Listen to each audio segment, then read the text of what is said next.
psicólogo, fale de você, que eu já falei muito da gente no programa, mas fale de você, Silas, por favor, meu amigo. Hoje. Então, pessoal, boa noite, né, amigos e ouvintes aí da Educadora FM. Meu nome é Silas Sampaio, eu trabalho como psicólogo e psicanalista aqui em Birimbau. Já tem alguns aninhos já nessa trajetória. Né? E desde já agradeço mais uma vez o convite da Juliene. Eu mesmo adoro estar aqui, gente. Eu falo para todo mundo, porque né, Juliene, que também trabalha, né, enquanto profissional da saúde, ela que reconhece essas demandas que a gente tem, esses problemas sem fundo praticamente, né, que parece que nunca acaba. Né? A gente precisa muito enxergar esses problemas como eles precisam ser enxergados, né? Que é de maneira crítica, né? Enxergar esses problemas como questões de saúde pública, né? Que chega a ser curioso perceber, né? Como a maioria dos nossos problemas, para não dizer todos, né? Eles passam por questões que envolvem necessidades básicas do ser humano, né? Que é a moradia, que é a saúde, que é a educação, né? Que é o trabalho, né? E como a falta disso, o desequilíbrio disso, né? Nos causa problemas aí sociais e psicológicos também. Sim. E hoje a gente vai falar um pouquinho aí sobre o Setembro Amarelo, que já tem 8 anos em vigência no Brasil. Né? É uma campanha que foi adotada, iniciada, digamos assim, pela Associação Brasileira de Psiquiatria, e desde então, né, desde o dia há 8 anos, todo 10 de setembro, né, é o Dia Mundial aí de Prevenção ao Suicídio. E é o que torna, né, o Setembro Amarelo. Eu até brinquei no meu Insta com o pessoal, porque eu confundi o verde com laranja. Sim. Porque também a gente tem o Setembro Laranja de prevenção à obesidade infantil, né, a prevenção de acidente de trabalho, né? Uma cacetada de coisa em setembro. E aí a gente se perdeu. Mas sim, né, além dos clássicos, né, Outubro Rosa, Novembro Azul, né, o Setembro Amarelo ganhou um espacinho aí. E é uma das campanhas em voga, né? Que é algo que a gente vem discutindo, e na medida do possível a gente vai tentando trazer um conhecimento um pouco mais crítico da questão, que é um problema de saúde pública, né? Bem como tantas outras questões que nós temos aí. Me diz uma coisa, a gente fala em suicídio, que eu acho uma palavra tão pesada, mas é uma realidade, como eu havia falado aqui há pouco, que a gente acorda ao dia de hoje com uma mulher, olha só, as características que toda mulher no geral quer ter, seja a hipócrita que não quer ser. Magra, bonita, alta, disse bem casada, mora num lugar maravilhoso, atleta, ganhadora de títulos, tudo que uma mulher naturalmente gostaria de ter, né? Ela provavelmente, ao menos aparentemente, tinha. Então, ela chegou ao topo do esporte mundial. Ela é bonita, ela é morena. Você vê uma mulher, né, muito bem apresentada, fina, elegante, um marido bonito, família. O que será que passa na cabeça de uma mulher com tudo que uma mulher gostaria de ter? O que será que faz essa mulher se jogar de um prédio do 17º andar? Eu acho que realmente é algo de pirar o cabeção, né, não, Silas? O que você pensa? Me ajude, que sozinho eu não posso. Como mulher, né? Inclusive, Júlio, uma das questões, né, que a gente estava discutindo aqui durante a transição, né? Eu não tinha conhecimento ainda da situação, né? Foi uma jogadora de vôlei, né? Sim, jogadora de vôlei. Né, que veio a cometer o suicídio. Essa é a pergunta mais clássica que a gente tem, né? O que é que leva a pessoa a cometer suicídio, que é um dos problemas que a gente tem ainda enquanto profissionais de saúde, que é divulgar a informação referente tanto ao suicídio quanto a outras questões, como a própria depressão, a própria ansiedade, que todas essas questões elas são multifatoriais. Né? Então, a pergunta que não quer calar, né, que é o que seria que fez ela tirar a própria vida, ela diz respeito a um fator cultural, que é o que nós, enquanto sociedade ocidental, temos como cultura, né, de pensar, de procurar culpados, de procurar uma justificativa, de dizer, olha, esse aqui é o centro do nosso problema, né? E aí a gente entra justamente em todos os outros problemas que a gente já discutiu, né? Um deles a religião, né? As pessoas discutem muito, né? Sim. Se é um fator espiritual. Aconteceu até comigo hoje, pouco antes de vir para cá, eu vi uma conhecida minha, e ela estava comentando sobre uma situação de uma conhecida dela, uma conhecida da conhecida, que, né, estava em episódio, né, psicótico agudo e ficou desaparecida. né? E né, nessas e outras, nessa conversa informal aí, né, fica a mesma questão, né? Tipo, meu Deus do céu, o que é que causa isso? Né? Por que é que será que as pessoas estão se suicidando, estão saindo por aí com mil e uma outras questões, né? E em busca desse culpado aí, né? Em busca de dizer, meu Deus, né, é isso aqui que torna tal coisa como um problema. E aí chegou a terceira pessoa, Sim, que soltou a máxima, né? Que eu acho que todo mundo aqui já ouviu, se não ouviu já disse alguma vez, né? Que era muita falta de oração o problema. Aí eu discordo um pouquinho, porque se fosse falta de oração, né, a questão ia ser resolvida com eu acho oração. que talvez Padre Marcelo não tivesse depressão. Não teria depressão, não né? é, Tanto o Fábio de Mello quanto Fábio o de Marcelo Mello, Rossi, Fábio Marcelo né, Rossi. tiveram essas questões envolvidas aí. É verdade. Né? Então, é o que nos torna, né, meio desse produto todo. Né? Então, o problema de ser multifatorial é justamente isso, né? Que não é uma única coisa que causa. Né? Então, ampliando um pouco os nossos horizontes da coisa, né? Existem fatores aí que estão fora do espiritual que também podem levar à depressão, ao suicídio, né? Como a falta de trabalho, por exemplo. Com né? certeza. Então, você não ter uma fonte de renda, você vê seus filhos, sua família passando fome, é de fato enlouquecedor. Né? É de você romper. O endividamento, o abuso de álcool e outras drogas. Sim. Né? Para mim são formas veladas de suicídio. Sim. Eu posso, não sei, isso aí também é uma pergunta ao psicólogo. Né? Justamente você abusar, aí, né? o abuso é excessivo. Tudo, aliás, o abuso é excessivo. De álcool, de drogas, de medicamentos, Silas. Meu Deus, algo, eu estava com a alergologista, eu estou com um problema de muito sério de alergia, e ela me perguntou, você não usa remédio? Eu disse, doutora, eu não suporto tomar remédio. Sabe? Eu me sinto péssima sendo medicada. Mas até, você acha que isso seriam formas de suicidar-se? Você acha? De uma maneira geral, não, no sentido de não ser a intenção. Sim, né? entendi. Entretanto, é uma forma de morrer aos poucos também. Sim. Né? Tanto eu queria falar sobre o abuso de drogas psiquiátricas mais na frente, mas como você já trouxe... Não fale. Não, eu digo porque é uma discussão um pouco mais acalorada e tal, porque como entra na alçada da psiquiatria, né, causa alguns desconfortos. Sim. Né, principalmente porque uma das formas que as pessoas têm tentado utilizar para tentar parar o número de suicídios ou simplesmente diminuir é justamente estimulando o uso de drogas psiquiátricas. Né? Então, é o famoso, se você está dopado por X remédio, né, você não vai ter a passagem ao ato de, né, cometer o suicídio. E, entretanto, a gente abre mão de um problema e termina, né, acolhendo o outro aí. Que é justamente o excesso da medicação, e hoje em dia, com as redes sociais, a gente tem um excesso de autodiagnósticos. Né? A automedicação já é um problema muito mais antigo para a gente, né? Histórico, né? Você como enfermeira sabe disso. Né? E hoje a gente tem o problema do autodiagnóstico. Né? Tipo, as pessoas veem vídeos aí nas redes sociais de uma forma geral e se identificam. E aí dizem, pronto, eu tenho tal problema, e aí bate o martelo, porque ninguém vai questionar o diagnóstico, né? E aí... Doutor Google. Doutor Google, doutor TikTok, doutor Instagram, né?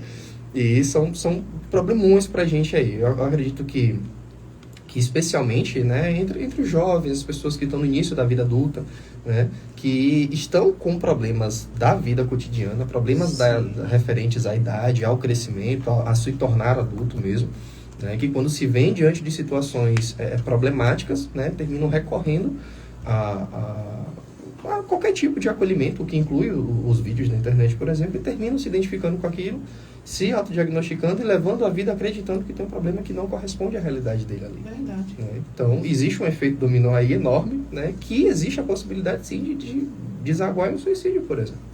Justamente pela falta de informação que é veiculada aí, né, justamente por outros interesses das pessoas que produzem esse conteúdo, quererem atenção, enfim. É um problema que, se a gente for descascar, né, não acaba mais. Né? E eu nem lembro como foi que a gente chegou nesse assunto, né?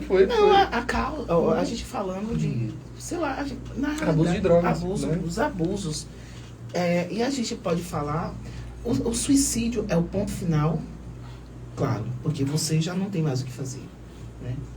Mas qual é essa trajetória até chegar a algo tão de você tentar contra si próprio? Como é esse caminhar? Existem sinais de alerta?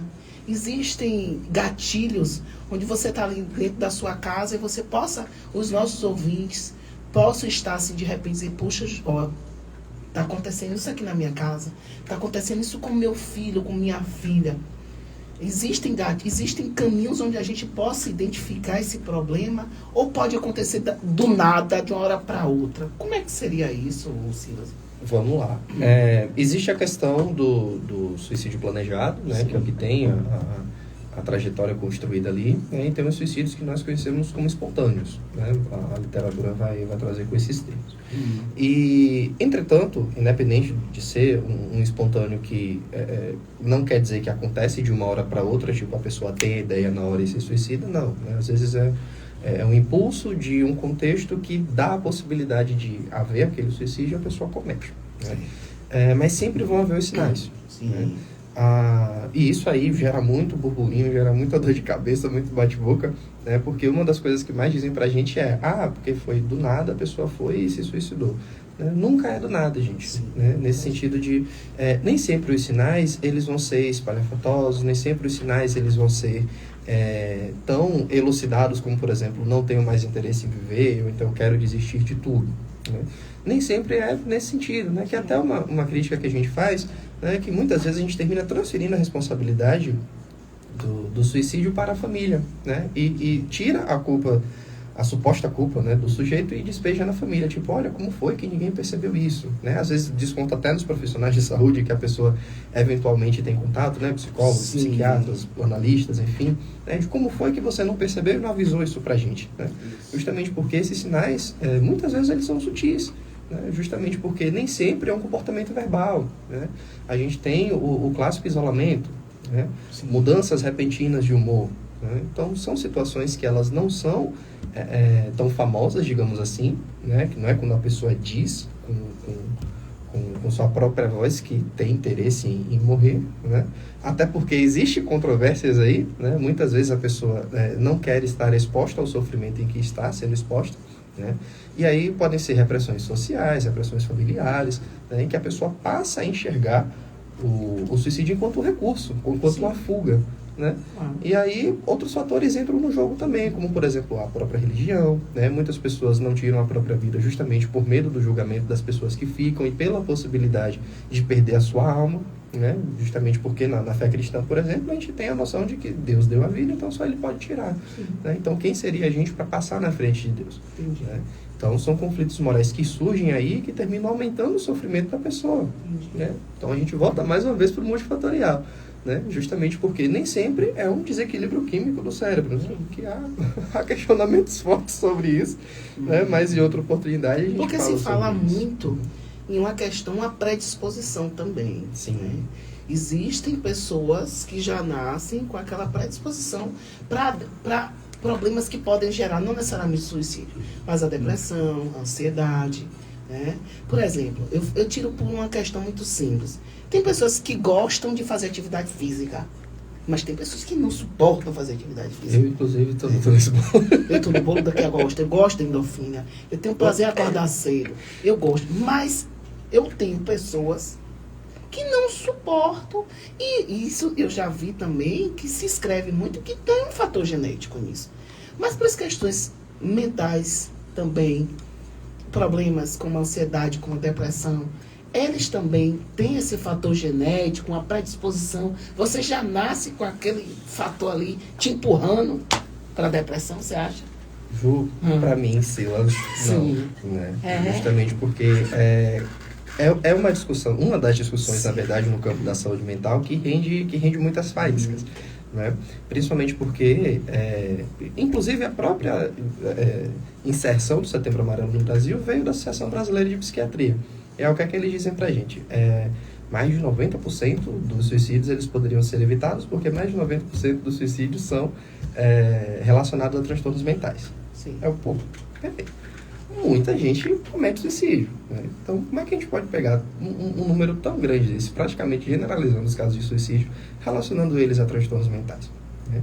A gente vai entrar numa seara um pouco mais quente agora, mas eu acredito que dê tempo da gente falar, né? Que é a ideia do transtorno mental e sua etiologia, digamos assim, né? Etiologia, trocando em miúdo, seria a origem da doença. Tá bom, a gente tem aí, por exemplo, no caso da diabetes, a gente sabe que ela pode ser hereditária, né? No tipo 1, a gente sabe que ela pode ser adquirida, no caso do tipo 2, né? A gente tem ali um fator crucial que é a glicose elevada no sangue. Ok, né? Infecções, a gente tem as bactérias, né? Enquanto né? Fatores que causam aquilo ali, a gente trata com antibiótico, beleza. Mas os transtornos mentais? Sim. O que é que causaria isso? Né? Aí desbanca na genética, né? A genética é prima do psicológico. Quando o médico não sabe o que é, ela bota a culpa no genético ou no psicológico. Aí termina sendo o caso aí. Né? E quando a gente fala de genética, por exemplo, a gente sabe, né, que falando em genoma humano, a gente não pesquisou o suficiente para dizer, olha, temos todas as questões genéticas que respondem às nossas questões aqui. Né? E aí a aposta que a gente tem, né, a gente, eu digo enquanto profissionais, né, de saúde, seriam as terapias, né, e os medicamentos. Entretanto, como é que o medicamento vai resolver um problema de questão mental? Porque ela é simbólica, porque é uma questão do sujeito ali estruturado enquanto um conjunto de experiências. Né? Qual é o remédio que vai dar conta disso? Qual remédio vai chegar no fator histórico da pessoa que pode ter desencadeado uma questão que ela traz até hoje? Né? E aí são pontos para a gente avaliar, justamente porque lá vamos voltar para o eixo do multifatorial, né? Vendo problemas de saúde, eles precisam ser considerados enquanto biológico, enquanto psicológico, enquanto social também. Sim. Né? Então, por exemplo, vamos pegar o exemplo do transtorno bipolar. Sim. Que é um tipo de transtorno do humor que ele é muito conhecido por ter um fator genético, supostamente. Né? E aí, o grande problema que envolve a questão dos diagnósticos de transtornos mentais é que eles são diagnosticados por via clínica. Ou seja, você vai ao profissional, ao psiquiatra, ao neurologista, enfim, né? Ele faz uma avaliação com você ali, né? Ele te ouve e ele conclui o diagnóstico. Ou seja, não existe nenhum exame de sangue, de imagem, de radiografia que diga o transtorno mental nasce aqui. Sim. Geralmente o culpado, entre aspas, é o cérebro. E aí entram os medicamentos que vão fazer essa suposta regulação. Mas no fim das contas, nós não temos uma origem pré-definida ali. E aí é onde dói muita gente, porque muitos profissionais só trabalham por essa via da medicação. É verdade. Na verdade, que a medicação é mais fácil, né? Deixa eu ver o que tá aqui. Eu tava vendo aqui, ó. Dene, boa noite. Dene tá dizendo aqui. Quero falar com vocês. Quero falar isso com você hoje de noite. Quem é que tá mandando pra você? Misericórdia. Quem é? Dene tá mandando um recado pra você aqui, ó. Coisa boa, me chame. E às vezes, eu achei uma coisa interessante aqui, que o Josenete disse aqui. E às vezes existe o pensamento, mas não verbalizamos. Tem alguma pergunta, Rubens? Esse negócio de pensamento não verbalizado. Oi? Ela disse assim, às vezes existe o pensamento, mas não verbalizamos o desejo. Você pensa, você deseja algo, mas você não tem a coragem de verbalizar o que está aqui.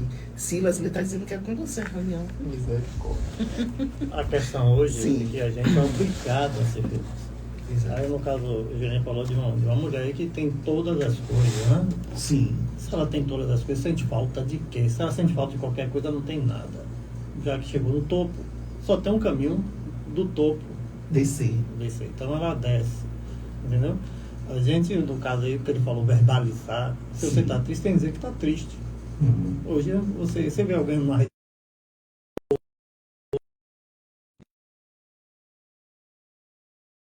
Período.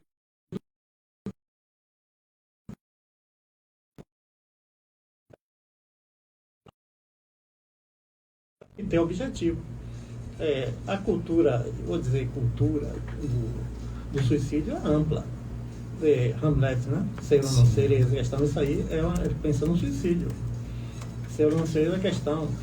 Ver Sêneca tem um livro dele pesado. Ele diz que a gente é convidado para uma festa, mas não deixa a festa acabar. Ou seja, vai embora antes. Até na Bíblia, Paulo. Foi profundo ele aí agora, É. viu? Vai embora Sim. antes, que Seneca Sim, falou. claro. É isso. Vai embora antes. Vai embora exato. antes da festa acabar. Quando vê a festa acabando. É. você Tem gente que chega pra ficar, mas tem gente que vai, mas não quer voltar. É, E aí até vai. a questão religiosa, Sim. a questão do objetivo, né? Paulo fala: o viver para mim é Cristo e o morrer é ganho. Então Sim. ele tem um objetivo.